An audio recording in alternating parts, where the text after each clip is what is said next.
100 അമ്പിയാക്കൾ, അതിലേറെ ഔലിയാക്കൾ. കവി പറയാൻ ശ്രമിച്ചതും അത് തന്നെയാണ്.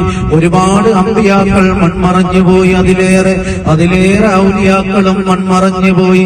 ആരും മരിക്കാതെ ഇരുന്നിട്ടില്ല. അബൂബക്കർ മരിച്ചു, ഉമർ മരിച്ചു, റളിയല്ലാഹു അൻഹു. എല്ലാവരും മരിച്ചു.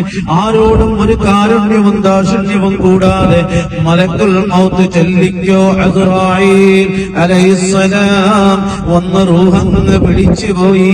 പക്ഷേ അല്ലാഹുവിന്റെ ഹബീബിനോട് അടുത്ത് റൂഹ് പിടിക്കാൻ വന്നപ്പോ അല്ലാഹുവിന്റെ ഹബീബിനോട് ചോദിച്ചു, സമ്മതമാണെങ്കിൽ റൂഹ് പിടിക്കാനും സമ്മതമല്ലെങ്കിൽ കണ്ട് പിരിയാനും.